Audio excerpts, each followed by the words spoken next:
The postal worker handed me a package. He said, "Your wife asked us to give it to you today." I stood there on my porch, frozen. The morning sun felt too bright, too real. My hand trembled as I took the box from him. "When?" I asked. My voice came out rough, like gravel scraping concrete. He checked his clipboard. "Says here it was scheduled for delivery on this exact date, December 4th. Your wife set it up years ago through our long-term delivery service." My wife, Laura. Laura had been missing for 5 years. 5 years, 2 months, and 16 days, to be exact. I counted every one of them. "Thank you," I managed to say. The postal worker nodded and walked back to his truck. I watched him drive away, the package burning in my hands like it was on fire. The cardboard felt ordinary. Brown paper, standard tape, my name written in her handwriting. That handwriting. I would recognize it anywhere. I went inside and locked the door behind me. My house was quiet. It had been quiet for 5 years.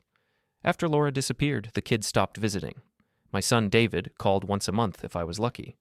My daughter-in-law Jessica never called at all. I sat at the kitchen table and stared at the package. Part of me wanted to throw it away. Part of me wanted to rip it open right there. Instead, I got up, poured myself a glass of whiskey even though it was barely 9 in the morning, and sat back down. The package was light. Whatever was inside, it did not weigh much. I drank the whiskey in one swallow and opened the box. Inside was a sealed envelope and a small USB drive. The envelope had my name written on it in Laura's careful script. I picked it up with shaking hands and tore it open. The note was short. "Michael, if you are reading this, then I have been gone for at least 5 years. I am sorry, I am so sorry for everything, but you need to know the truth. Ask your children why they lied about my disappearance. The USB drive has everything you need. Trust no one, not even them. Especially not them. Laura." I read it 3 times. Each time, the words hit harder. Ask your children why they lied. I had never questioned their story. David told me that Laura had gone for a drive that night, that she had been upset about something at work. She never came home. The police found her car abandoned near the river. No body, no signs of foul play, just gone. Everyone assumed she had jumped. David said she had been depressed. Jessica backed him up. They both said Laura had been acting strange in the weeks before she vanished. I believed them. Why would I not? They were my family. I picked up the USB drive and turned it over in my fingers. It was small, black, unremarkable. I went to my office and plugged it into my laptop. The drive contained one folder. Inside were dozens of files, documents, photos, audio recordings. I clicked on the first document. It was a bank statement, Laura's personal account. I had never known she had a separate account.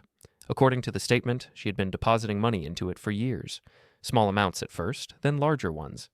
By the time of her disappearance, there was over $50,000 in the account. I opened another file. This one was a series of emails between Laura and someone named Thomas Green. I did not recognize the name. The emails were cryptic, talking about the situation and what needed to be done. The last email was dated 2 days before Laura disappeared. "I cannot keep lying for them anymore," Laura had written. "They need to face the consequences. I am going to tell Michael everything." "Tell me everything about what?"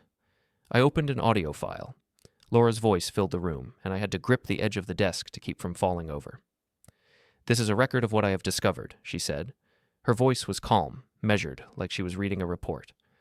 "Michael, if you are listening to this, then something has happened to me. I want you to know that I love you. I have always loved you, but our son has been lying to us for years. David and Jessica have been stealing from the family business. They have been funneling money through shell corporations and offshore accounts. I have proof.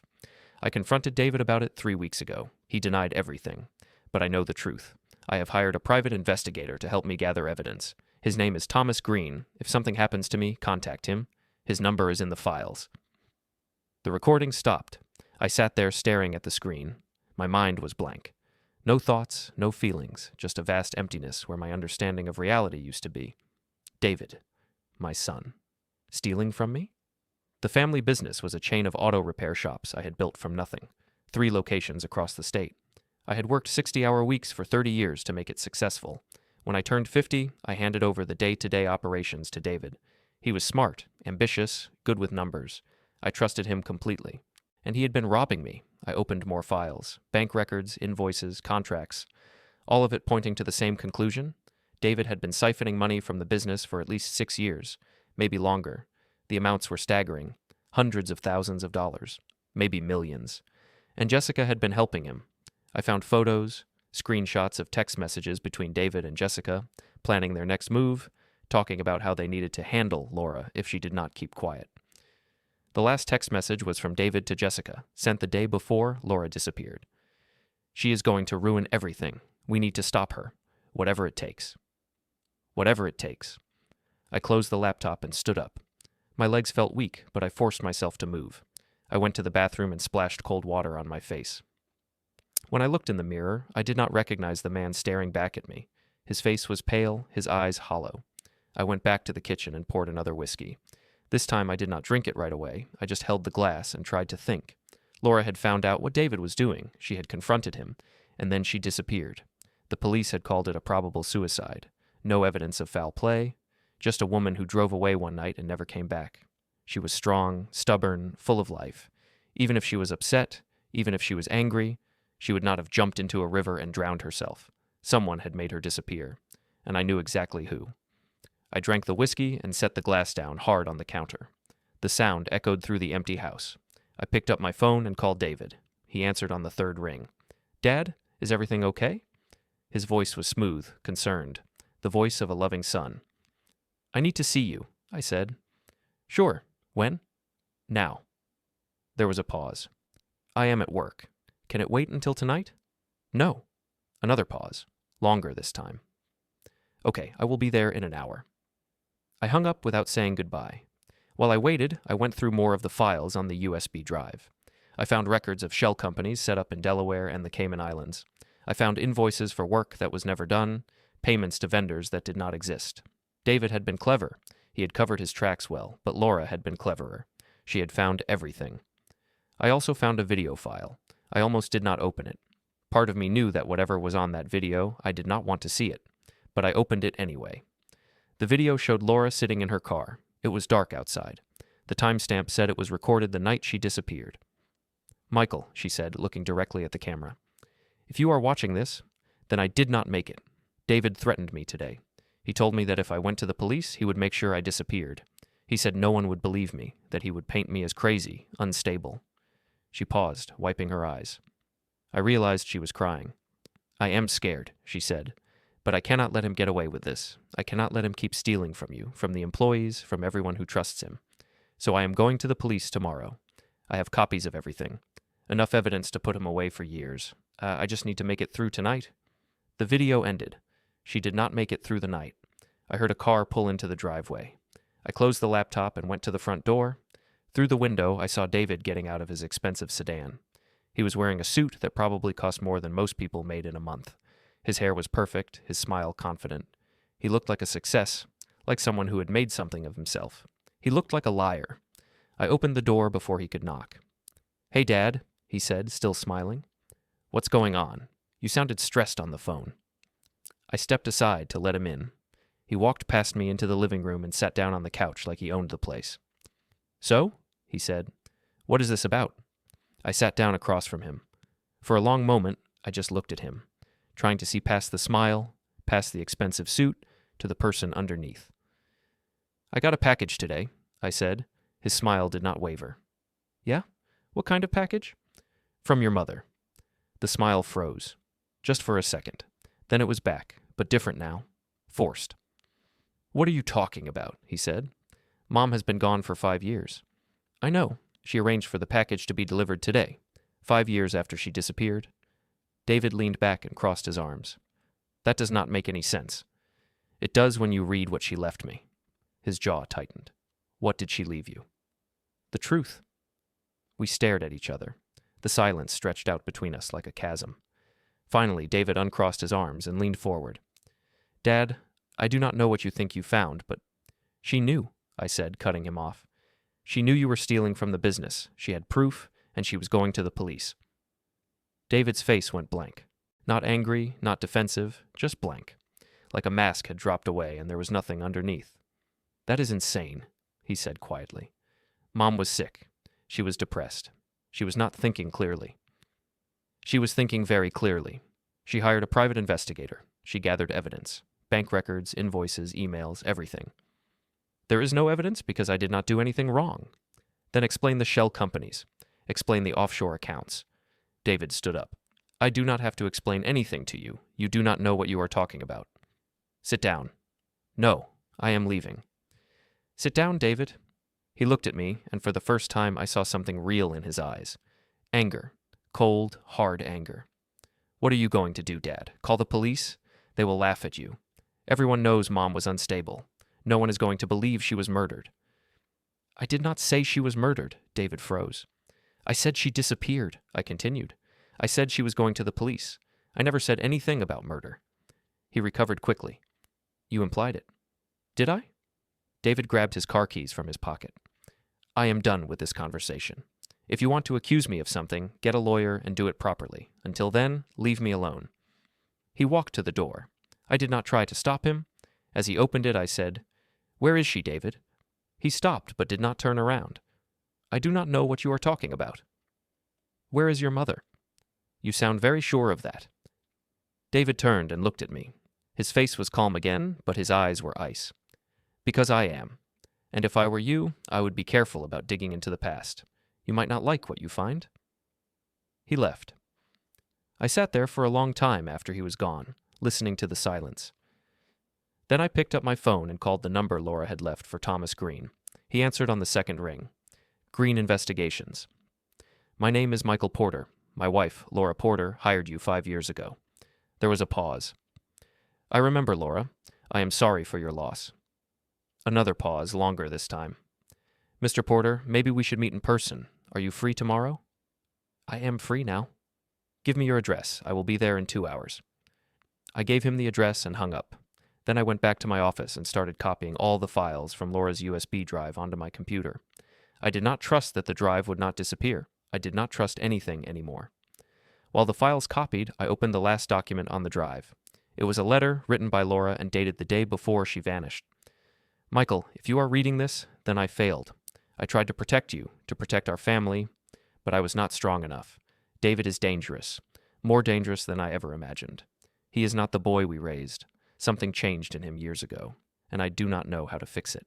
I want you to know that none of this is your fault. You worked hard your whole life to give our family a good life. You deserve better than this. You deserve the truth, but the truth is ugly. The truth is that our son is a thief and a liar, and I am afraid he might be worse than that. Please be careful. Please do not trust him. And please, if there is any way to bring him to justice, do it, not for revenge, but because it is the right thing to do. I love you. I have always loved you. Even when we fought, even when things were hard, you were the best thing in my life. Forgive me for not being braver. Laura. I read the letter until the words blurred. Then I closed the laptop and waited for Thomas Green to arrive. As the story unfolds, hit the hype button, like, subscribe, and write in the comments. Would you forgive them or walk away? Thomas Green showed up exactly 2 hours later. He drove a dark blue sedan that had seen better days. When he got out, I saw a man in his early 50s, tall and lean, with gray hair and sharp eyes. He moved like someone who had spent time in the military. I met him at the door. Mr. Green? Come inside. I led him to my office and showed him the laptop. Tom sat down and started going through the files.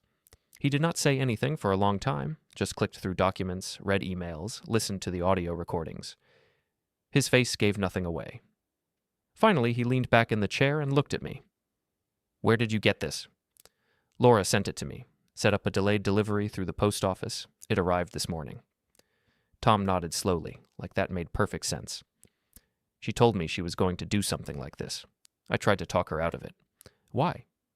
Because I told her it was too dangerous. Your son was not just stealing from you, Mr. Porter.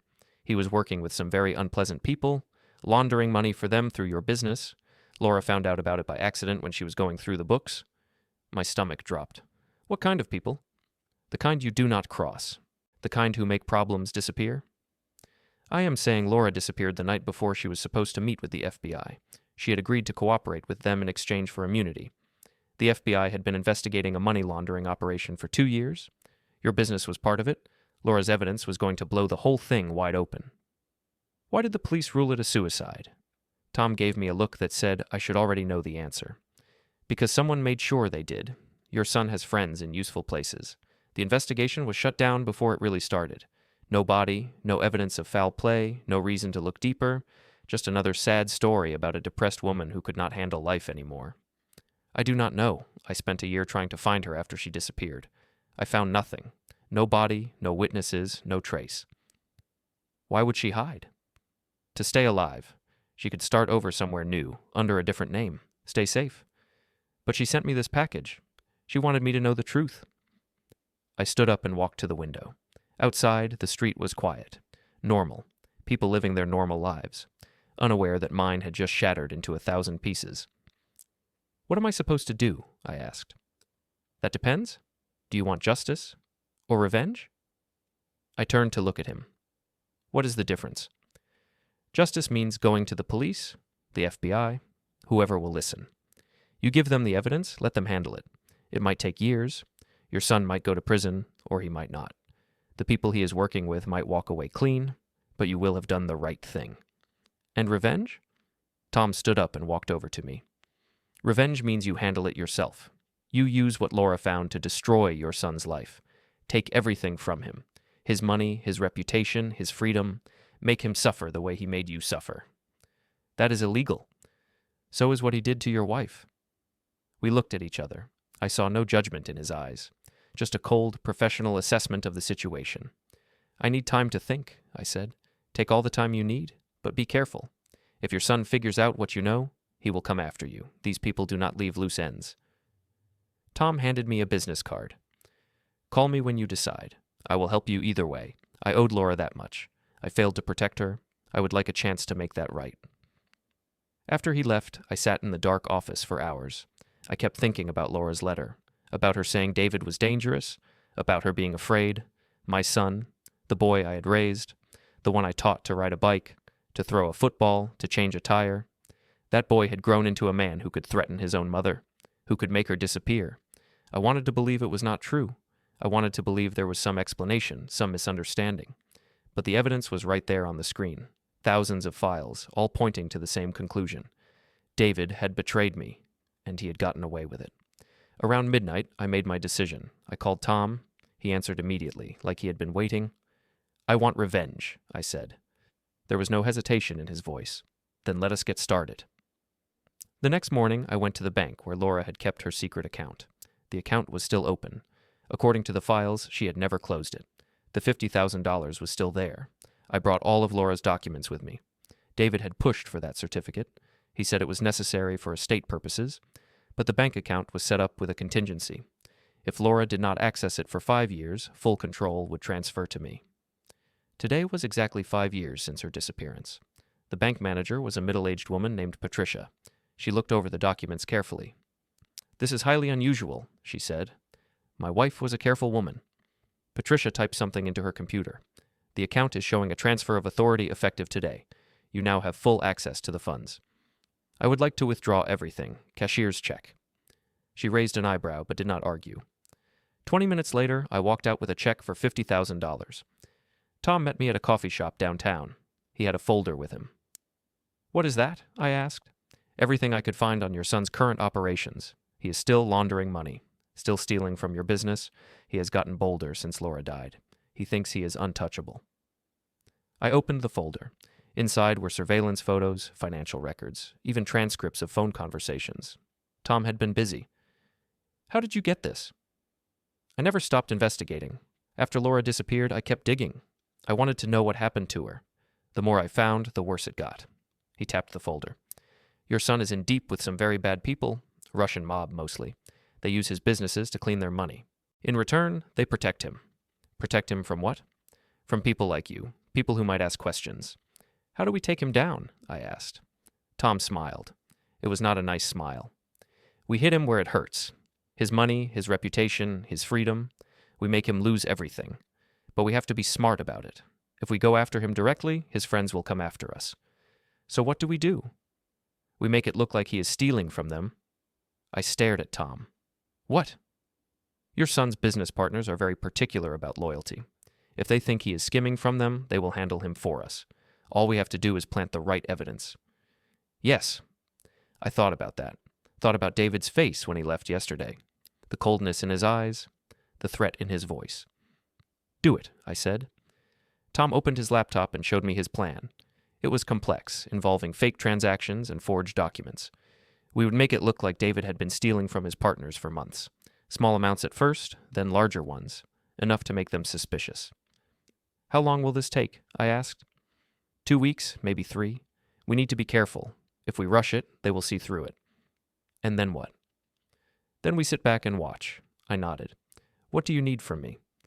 Access to your business accounts, passwords, security codes, anything that will let me move money around without raising red flags. I wrote everything down for him. Account numbers, login credentials, the names of the shell companies David had set up, all of it. What about Laura? I asked. If she is alive, how do we find her? Tom closed his laptop. We do not yet. If we start looking for her, it might tip off the wrong people. We need to handle your son first. After that, if she is alive, maybe she will come out of hiding. Then we make sure David pays for it. I went home that afternoon and tried to act normal. I went to the grocery store, mowed the lawn, did all the mundane things I did every week, but my mind was racing. Every time my phone rang, I expected it to be David. Every time a car drove past my house, I wondered if it was one of his associates. Tom had warned me to be careful, to act like nothing was wrong. If David suspected I was planning something, the whole operation would fall apart. 3 days later, Jessica called me. That was unusual. She never called. Michael? Her voice was sweet, concerned. I heard you and David had a fight. Is everything okay? Everything's fine. David said you accused him of stealing. That is crazy. You know David would never do that. I was confused. I got some bad information. Oh, thank God. I was so worried. You know how much David loves you, right? He has been so stressed lately. Running the business is hard work. He just wants to make you proud. I gripped the phone tighter. I am proud of him. Good. Why do not you come over for dinner this weekend? We can all talk. Clear the air. I will think about it. Please do. Family is important. She hung up. I sat there, staring at the phone. Jessica's voice had been too sweet, too perfect. She was checking on me, making sure I was not a threat. I called Tom. They are getting nervous. Good. That means they are paying attention. Just keep playing along. That night, I could not sleep. I kept thinking about Laura, about the last time I saw her. We had argued that morning. I could not even remember what it was about. Something stupid, something that did not matter. I wish I had told her I loved her. The next week dragged by. Tom kept me updated on his progress. He had created a fake transaction trail showing David skimming money from his partners. Thousands of dollars at first, then tens of thousands. It looked convincing. Too convincing. Are you sure this will work? I asked during one of our meetings. I am sure. These people check their accounts obsessively. When they see the discrepancies, they will investigate. And when they investigate, they will find evidence pointing straight to your son. What if they figure out it is fake? They would not. I have been doing this for 20 years. I know how to make something look real. On the 10th day, I got a call from David. Dad, we need to talk. My heart pounded. About what? Not over the phone. Can you meet me at the warehouse? The warehouse was one of the business properties, a big empty building on the edge of town. We used it for storage. When? I asked. Now. I called Tom as soon as David hung up. He wants to meet. Where? The warehouse. He said it is urgent. Tom was quiet for a moment. Do not go alone. I will meet you there. He will see you. I will stay in my car. Just knowing I am there will keep you safe. I drove to the warehouse. Tom's sedan was parked down the street, hidden behind a row of trees. I parked near the entrance and got out. David was already inside. He was standing in the middle of the empty space, hands in his pockets, looking relaxed. But I could see the tension in his shoulders. Thanks for coming, he said. What is this about? David walked closer. I have been thinking about our last conversation, about what you said, and I realized something. What? You were right. I stared at him. What? I have been stealing from the business, not a lot, just enough to supplement my income.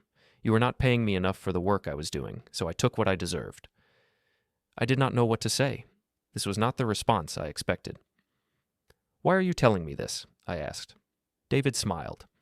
Because I am giving you a choice. You can accept it and move on, or you can make a big deal out of it. But if you choose the second option, things are going to get ugly, for both of us. Is that a threat? It is a reality check. You think you can take me down? You think you can go to the police with whatever evidence Mom left you? Go ahead. Try. But remember, I have friends. Friends who will not appreciate you causing problems. Friends like the ones you have been stealing from? David's smile vanished. What are you talking about? I know about the money laundering. I know about your partners, and I know they do not like being cheated. His face went pale. You do not know what you are talking about. Do I not? Then why do you look so scared? David took a step toward me. For a moment, I thought he might actually attack me. But he stopped, clenching his fists. You need to drop this, he said quietly. Right now, before you do something you regret. Like what Mom did? That is what happened. She was sick, and she jumped into a river. That is the truth. No, the truth is you made her disappear because she was going to expose you. David laughed. It was a harsh, bitter sound. You really believe that? I think you are capable of anything. We stood there facing each other, father and son, enemies. Get out of my life, David said. Stay out of my business, or I swear to God, I will make you regret it. He walked past me and left. I stood in the empty warehouse, shaking. Tom called me an hour later. Are you okay? He admitted it. He admitted stealing from me. But not the rest? No, he denied everything else. Tom was quiet for a moment. It does not matter. The plan is working. His partners are starting to notice the discrepancies. Give it a few more days. And then? Then the problem solves itself. The funeral was small. Just me, a few people from the business, and Jessica. She wore black and cried into a tissue the whole time. I did not cry. I had not cried since the day Laura disappeared.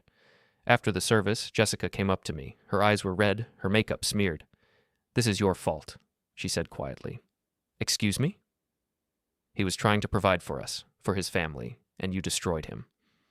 I looked at her, really looked at her. I saw the woman my son had married. Beautiful, charming, manipulative. She had been part of this from the beginning. She had helped David steal from me. She had helped him cover it up. And now she was trying to play the grieving widow. Get out of my sight, I said. What? You heard me. Get out. Before I tell everyone here what you and David really were.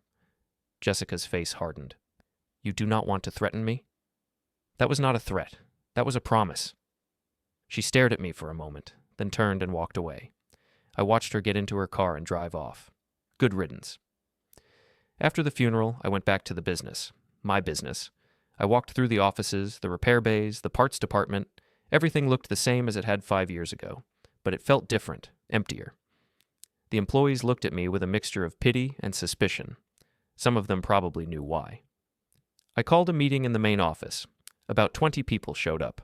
Mechanics, managers, office staff. They all sat and waited for me to speak. Most of you know me, I said. I built this business 30 years ago. 5 years ago, I handed it over to my son. That was a mistake. David was stealing from the company. He was stealing from all of you, your bonuses, your benefits, your retirement funds. He took it all. Murmurs rippled through the room. I have proof, I continued. Financial records showing where the money went. I am going to use that proof to recover what was stolen, every penny, and I am going to make sure you get back what you are owed. One of the mechanics raised his hand. What about David's wife? Is she involved? Yes, but she is not my problem anymore. If you want to press charges against her, I will support you. But for now, let us focus on getting this business back on track. The meeting ended. People filed out, talking in hushed voices. I stayed behind, looking at the empty room. This was my life now. Picking up the pieces. Trying to rebuild. I wondered if it was worth it. That night, I got another call from the burner phone. But this time, it was not Tom. Hello, Michael. It was Laura. Her voice was no longer distorted. Laura, I said. Where are you? Somewhere safe. Are you coming home? She laughed softly. It was a sad sound. No, I cannot come home. Why not? Because home does not exist anymore. We destroyed it. You and me and David. We tore it apart until there was nothing left. That is not true. We can rebuild. Yes. Do you blame me for that? Laura was quiet for a long time. I do not know. Part of me does. Part of me thinks you did what you had to do, but another part of me wishes you had just walked away. I could not walk away. I know. So what now? Now you move on. You rebuild the business, you find a way to live with what you did, and you forget about me? I will never forget about you. You have to, because I am never coming back. Laura. Goodbye, Michael. She hung up. I sat there, holding the phone, feeling something break inside me. Not my heart. That had broken years ago. something deeper, something I did not have a name for. I wanted to call her back, to beg her to reconsider, but I did not, because I knew it would not change anything. Laura was gone. David was gone. Everything I had ever cared about was gone. All I had left was the business and revenge. The next few weeks passed in a blur. I worked 12-hour days, going through the company's finances with a team of accountants and lawyers. We found more evidence of David's theft. Millions of dollars siphoned off over the course of 6 years. Some of it was gone forever, spent on cars, vacations, Jessica's shopping sprees, but some of it was still traceable, hidden in offshore accounts and shell companies. We filed lawsuits. We froze accounts. We did everything we could to recover the money. And slowly, piece by piece, we started to get it back. The employees were happy, their bonuses were restored, their retirement funds were replenished. The business started to feel like a business again instead of a crime scene. But I was not happy. I could not be happy. Because every time I looked at the financial records, I saw David's name. Every time I signed a legal document, I thought about my son. Every time I went home to my empty house, I felt Laura's absence. Revenge had not given me peace. It had just given me more pain. One night, I was working late in my office when I heard a knock on the door. I looked up and saw Jessica standing there. "What are you doing here?" I asked. "I came to talk. I have nothing to say to you." Jessica came in anyway and closed the door behind her. She looked different than she had at the funeral, harder, colder. "You ruined my life," she said. "You ruined your own life. His accounts are frozen. His assets are seized. I have nothing left." "Good." Jessica walked closer. "You think this is over? You think you won?" "I do not think anything. I am just trying to survive." "Well, let me tell you something. This is not over. Not even close." "What are you talking about?" Jessica smiled. It was a cruel smile. "David was not the only one stealing from you. I was too, and I was smarter about it. I hid money in places you will never find. Enough to start over. Enough to make you pay for what you did." "You are bluffing." "Am I? Go ahead and check. You will see. I have been moving money for months, right under your nose, and there is nothing you can do about it." I stood up. "Get out." "Or what? You will call the police? They already think you are crazy. Good luck convincing them I did anything wrong." "Get out." Jessica turned and walked to the door. "Enjoy your empty life, Michael. You earned it." She left. I sat back down, shaking. I did not know if she was telling the truth, but I knew I had to find out. I called my accountant and told him to do a full audit of the company's finances. He worked through the night, and by morning, he had the answer. Jessica was right. She had been stealing too. Small amounts at first, then larger ones. She had set up fake vendor accounts and dummy corporations. Over the past year, she had taken nearly $500,000, and it was all untraceable. She had used cryptocurrencies and offshore banks. There was no way to get it back. I wanted to scream. I wanted to break something. But instead, I just sat there, staring at the numbers on the screen. I had destroyed my son. I had driven my wife away. And I had still lost. Jessica had won. Later that day, I got a call from Detective Harris. "Mr. Porter, we need you to come to the station." "What kind of information?" "I would rather not discuss it over the phone." I drove to the station. Harris was waiting for me in the same interrogation room as before. "Have a seat," he said. I sat. Harris opened a folder and pulled out some documents. "We have been looking into your son's business dealings, specifically his connection to a money laundering operation run by a Russian crime syndicate." "I know about that." "You do?" "My wife found out about it before she disappeared. That is why she left. She was scared." "Like who?" "Like you." "That is a lie. I was not at the hospital." "Can you prove that?" "I was at home, alone." "So no alibi." Harris leaned back. "Mr. Porter, I am going to be honest with you. The evidence is not strong, but it is enough to charge you. We think you smothered him in his hospital bed and made it look like a professional hit." "You are wrong." "Then help me prove it. Tell me where you were that night. Give me something." I could not.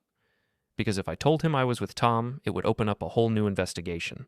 Tom had helped me destroy the evidence. He had helped me set David up. If the police started digging into his background, they would find everything. "I want a lawyer," I said. Harris sighed. "Okay.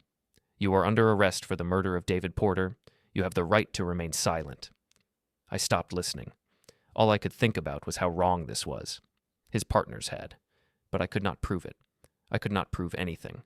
They took me to a holding cell. I sat on the hard bench and stared at the wall. This was it. This was how it ended. Not with revenge, not with justice, But with me in a cell, waiting for a trial, I could not win. I laughed. It was a bitter, hollow sound. I had destroyed my son. I had driven away my wife, and now I was going to prison for a crime I did not commit. Karma was real after all. My lawyer was a man named Richard Stern. He was in his 60s, with white hair and expensive suits.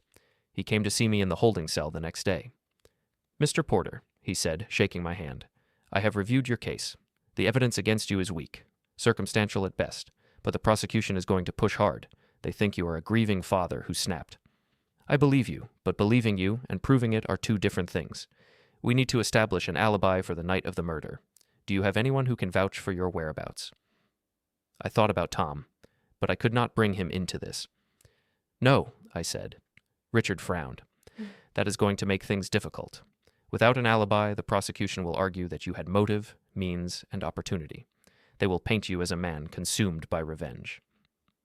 They would not be wrong about the revenge part. Richard wrote something in his notebook. "Can you prove that?" "I have surveillance footage, audio recordings, everything showing that they threatened him." "Where is this evidence?" "Gone. I destroyed it." Richard put down his pen. "You destroyed evidence that could have cleared you?" "I did not know I would be charged with murder." "Mr. Porter, I am going to be blunt. Without that evidence, your chances of acquittal are slim. The prosecution has a witness placing you at the scene. They have motive. They have opportunity. Unless we can find something to counter that, you are going to prison." "Then find something." Richard stood up. "I will do my best, but you need to prepare yourself for the possibility that this does not end well." After he left, I sat in the cell and thought about everything that had happened. Laura's package, David's betrayal, Tom's plan, Jessica's theft. It all felt like a nightmare, like something that could not be real. But it was real, and I was living it. The trial started 3 weeks later. The prosecution's case was simple. I was a father who had been betrayed by his son. I had discovered that my son was stealing from me, that he was involved in criminal activities, and that he might have been responsible for my wife's disappearance. They presented the nurse as their star witness. She testified that she had seen me leaving David's floor around the time of the murder. She described what I was wearing, down to the color of my jacket. The only problem was, I did not own a jacket that color. Richard pointed this out during cross-examination. "Ms. Alvarez, you said you saw Mr. Porter wearing a blue jacket. Is that correct?" "Yes." "And you are certain it was blue?" "Yes, navy blue." Richard held up a photo. "This is Mr. Porter's closet. As you can see, he does not own any blue jackets. In fact, he only owns 2 jackets, one black, one brown." The nurse hesitated. "Maybe it was dark. Maybe I was mistaken about the color." "Maybe you were mistaken about the person entirely." The nurse did not have an answer for that, but the prosecution had other evidence. They presented testimony from employees at the business saying that I had been angry and unstable. They presented the recordings of my arguments with David. It was all circumstantial, but it was damning. My defense was simple. I had no way to prove where I was that night, but the prosecution had no concrete evidence placing me at the scene. Just a witness who could not even remember what color jacket she saw. The jury deliberated for 2 days. When they came back, the foreman stood up and read the verdict. "In the case of the State versus Michael Porter, we find the defendant not guilty." I almost collapsed. Richard grabbed my arm to steady me. "It is over," he said. "You are free." But I did not feel free. I felt hollow. Outside the courthouse, reporters swarmed me. They shouted questions, shoved microphones in my face. I pushed through them and got into Richard's car. "Where do you want to go?" he asked. "Home." We drove in silence. When we got to my house, Richard turned to me. "You got lucky, Mr. Porter. The prosecution's case was weak, but you need to be careful. If they find any new evidence, they will come after you again." "I understand. And you need to stay away from Jessica. She is trouble." "I know." Richard left. I went inside and locked the door. The house was quiet. It was always quiet now. I poured a glass of whiskey and sat at the kitchen table, the same table where everything had started. I thought about calling Laura, about telling her that I had been found not guilty, but I did not, because she would not care. She had moved on, left me behind, just like everyone else.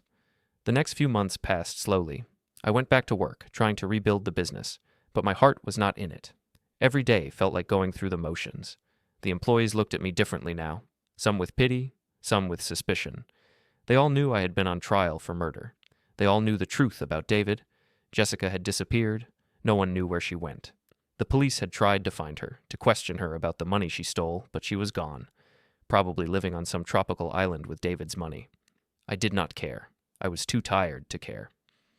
One night, I was working late when I heard a noise outside. I looked out the window and saw a figure standing in my driveway. It was Laura. I opened the door and stepped outside. She was wearing jeans and a jacket, her hair longer than I remembered. She looked older, tired. "Hello, Michael," she said. "Laura." My voice caught. "You came back." "I did not come back. I came to say goodbye." "What?" "I am leaving the country, starting over somewhere new. I just wanted to see you one more time." I walked down the steps toward her. "Why did you wait so long?"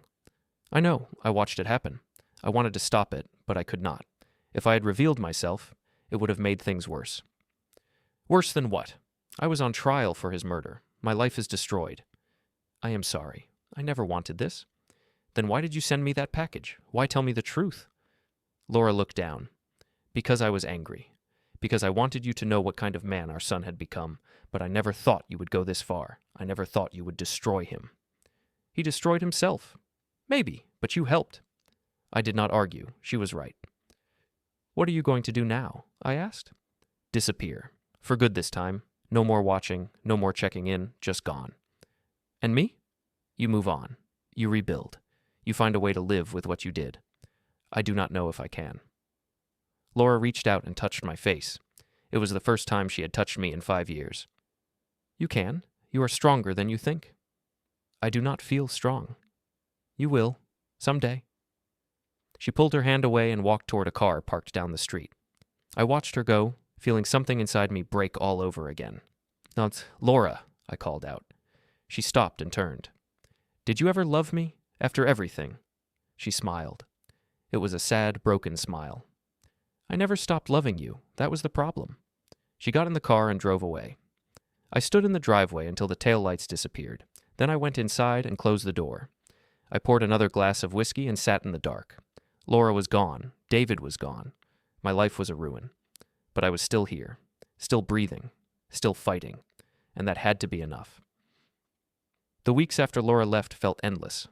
I threw myself into the business, working 16-hour days, trying to outrun the thoughts that chased me. The company was recovering, but slowly. Customers were coming back.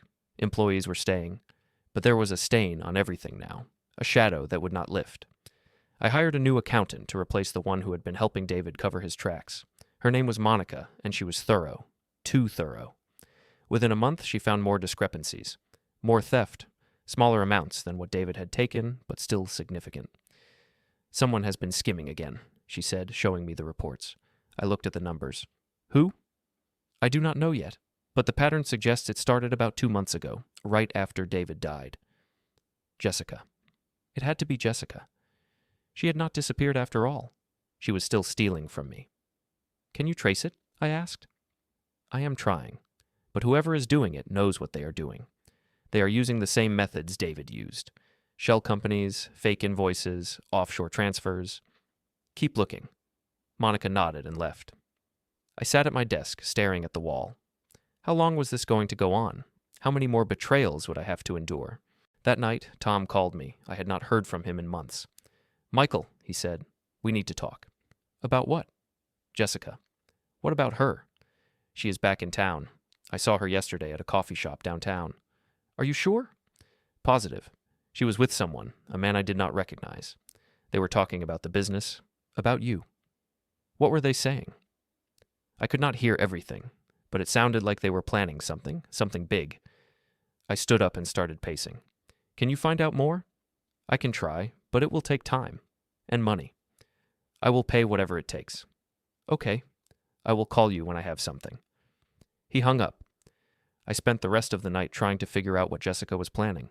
Was she coming after me directly? Was she going to try to steal more money? Or was she planning something worse? The next morning, I got a call from Detective Harris. "Mr. Porter, we need to talk." "About what?" "Jessica Porter, your daughter-in-law. She filed a lawsuit against you yesterday." I almost dropped the phone. "What?" "That is insane. I was found not guilty." "She is not talking about criminal charges. This is a civil suit. The burden of proof is lower. She just has to show that it is more likely than not that you were responsible." "This is ridiculous." "Maybe, but it is happening. You need to get your lawyer involved. I called Richard immediately. He was not happy. This is a nuisance suit, he said. Jessica knows she cannot prove anything. She is just trying to bleed you dry with legal fees. Can she win? In civil court? Maybe. Like I said, the burden of proof is lower.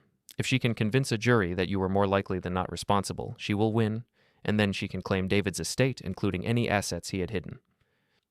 So this is about money. It is always about money. Richard filed a motion to dismiss, but the judge denied it. The case was going to trial. I was back in court 6 months later. The same courtroom, the same judge. But this time, the stakes were different. Jessica's lawyer was a shark, a woman in her 40s named Deborah Grant. She was sharp, aggressive, and relentless. She called witness after witness, employees who had seen me argue with David, friends who said I had been angry and unstable, even the nurse from the hospital who repeated her testimony about seeing me that night. Richard fought back hard. He pointed out the inconsistencies in the nurse's story. He showed financial records proving that Jessica had been stealing from the business. He argued that this whole lawsuit was just a money grab, but Deborah was good. She painted me as a vengeful father who had lost control. She showed the jury photos of David's beaten body. She played recordings of my arguments with him, and she brought up Laura. Mr. Porter, she said during her cross-examination of me, your wife disappeared 5 years ago. Is that correct? Yes. And you believed your son was responsible for her disappearance? I had evidence suggesting he was involved. But you never went to the police with that evidence. I did not trust the police to handle it. So you decided to handle it yourself. I did what I thought was right. You took the law into your own hands. I did what I had to do. Deborah smiled. No further questions. The jury deliberated for 3 days. When they came back, the foreman read the verdict. In the case of Jessica Porter versus Michael Porter, we find in favor of the plaintiff. We award damages in the amount of $2 million. My world collapsed. Richard put a hand on my shoulder. We can appeal. But I knew it was over. Even if we won on appeal, the legal fees would bankrupt me. The business would be gone. Everything I had worked for would be gone. Jessica had won. Outside the courthouse, she was waiting for me. She stood on the steps, smiling. Hello, Michael, she said. I walked past her without saying a word. $2 million, she called after me, plus interest. I will be rich, and you will be broke. I kept walking. This is what you deserve, she shouted, for what you did to David, for what you did to our family. I got in my car and drove away. In the rearview mirror, I saw her standing on the steps, still smiling. She had destroyed me, completely and utterly destroyed me. When I got home, I poured a glass of whiskey and sat at the kitchen table. The house was quiet. It was always quiet now.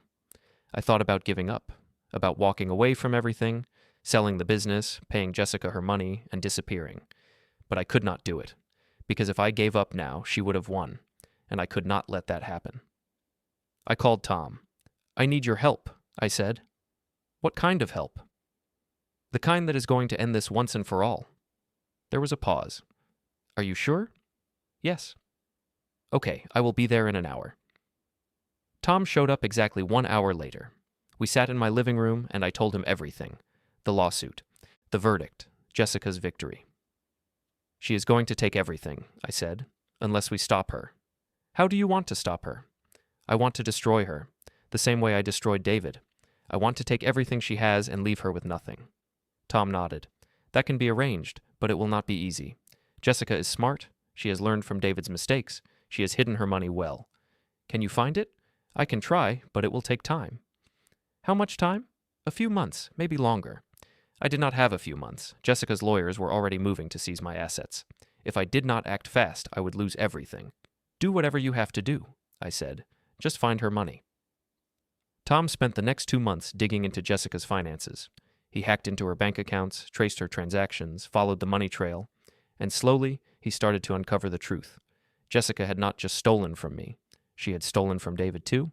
After he died, she had taken control of all his hidden assets. The offshore accounts, the shell companies, the cryptocurrency wallets. She had liquidated everything and moved it into accounts under her name. She was worth millions, maybe tens of millions, and she had used that money to fund the lawsuit against me. She played us, Tom said. She played all of us. David, you, even the Russians. She has been planning this for years. How do we stop her? Tom smiled. It was a cold, predatory smile. We expose her. We show the world what she really is: a thief, a liar, a con artist. How? Leave that to me. 2 weeks later, Tom called me. It is done. What is done? I sent everything to the FBI. Bank records, transaction histories, emails, everything. They have enough evidence to arrest Jessica for money laundering, fraud, and tax evasion. She is going down. I felt a surge of satisfaction. When? Any day now. Just wait. I did not have to wait long. 3 days later, Jessica was arrested. The FBI raided her apartment and seized all her assets. The news was all over the papers. Jessica Porter, widow of businessman David Porter, has been arrested on multiple charges, including money laundering and fraud. Federal investigators say she has been stealing from her late husband's business for years. I read the article and smiled. It was the first time I had smiled in months. Jessica's lawyers tried to fight the charges, but it was no use. The evidence was overwhelming. She was convicted on all counts and sentenced to 15 years in federal prison. The $2 million judgment was overturned. The business was safe. I was safe. I had won. Winning did not feel the way I thought it would. I expected relief, satisfaction, maybe even joy. Instead, I felt nothing, just emptiness. Jessica was in prison, Laura was gone. My life had turned into a graveyard of relationships. I sold the business 6 months later. A national chain made an offer I could not refuse, enough money to retire comfortably and never worry about finances again. I took it. The employees were upset. They wanted me to keep the company running, to preserve what I had built, but I could not. Every time I walked into that building, I saw David. I needed to start fresh. I moved to a small town in Montana, middle of nowhere, population 500. The kind of place where people minded their own business and did not ask too many questions. I bought a cabin on the edge of a lake, spent my days fishing, reading, trying to forget. But you cannot forget. The past does not let you go that easily. Tom called me once after I moved. How are you settling in? Fine. You do not sound fine. I am alive. That is enough. Tom was quiet for a moment. You did what you had to do, Michael. Do not forget that. That is a nice way of saying I destroyed him. He destroyed himself. Maybe, but I helped. Tom sighed. Look, I know this is hard, but you need to move on. You need to find a way to live with what happened. How? I do not know. That is something you have to figure out yourself. He hung up. I did not call him again. 1 year after I moved to Montana, I got a letter. No return address. Just my name written on the envelope in handwriting I recognized immediately.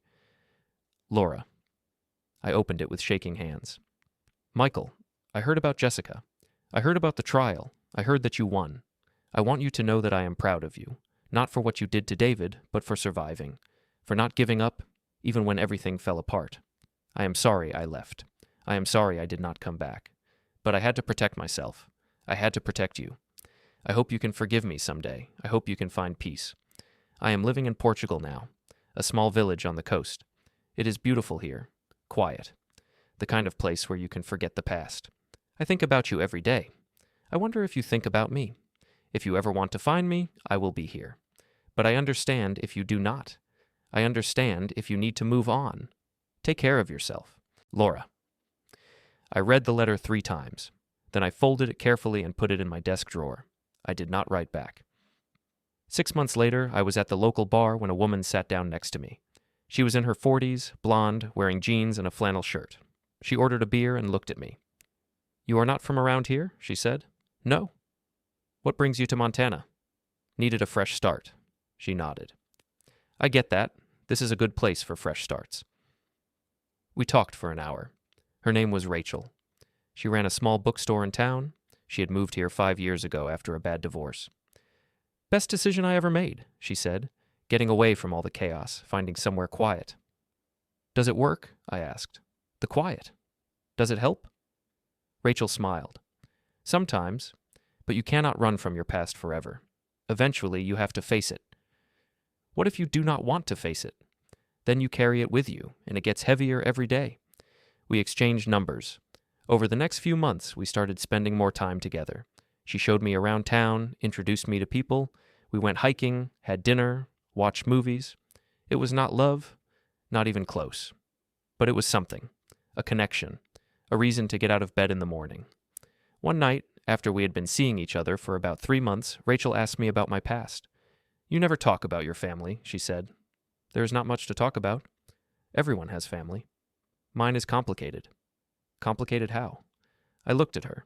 She was genuinely curious, not prying, just interested. My wife left me 5 years ago, I said. My son died 3 years ago. I do not have anyone left. I am sorry. Do not be. It is in the past. Is it? I did not answer. Rachel reached across the table and took my hand. You know, one of the things I learned after my divorce is that you cannot move forward if you are still holding on to the past. You have to let it go. I do not know how. Start small. Forgive yourself for whatever you think you did wrong. Then forgive everyone else. I do not think I can do that. Then you will never be happy? She was right. I knew she was right. But knowing something and doing it are two different things. That night, I went home and took out Laura's letter. I read it again, slowly, carefully. If you ever want to find me, I will be here. I thought about it for a long time, about getting on a plane, flying to Portugal, finding Laura, about starting over with her. But I did not do it, because Rachel was right. I was still holding on to the past, and until I let it go, I could not move forward. So I made a decision. I wrote Laura a letter. Laura, thank you for your letter. It means more to me than you know. I am not ready to see you yet. Maybe I never will be. There is too much pain, too much history, but I want you to know that I forgive you for leaving, for hiding, for everything. You did what you thought was right. I understand that now. I also want you to know that I forgive myself for what I did to David, for the choices I made, for the pain I caused. I am not proud of it, but I am not ashamed either. I did what I had to do. I hope you have found peace in Portugal. I hope you are happy. You deserve that. Maybe someday we will see each other again. But for now, I need to focus on building a new life, a life without ghosts. Take care of yourself. Michael. I mailed the letter the next day. A week later, I got a response. Just 3 words. Thank you. Be well. And that was it. The end of Laura and me. The end of everything we had been. I folded the note and put it in the drawer with her other letter. Then I closed the drawer and did not open it again. Rachel and I kept seeing each other. Eventually, she moved into my cabin. We did not get married. We did not even talk about it. But we built a life together. A quiet life. A simple life. Some nights, I still thought about David. About the look in his eyes when I left him tied up in that warehouse. About his screams. Some nights, I still thought about Laura. About the life we could have had if things had been different. But most nights, I just sat on the porch with Rachel, watching the sun set over the lake. And that was enough.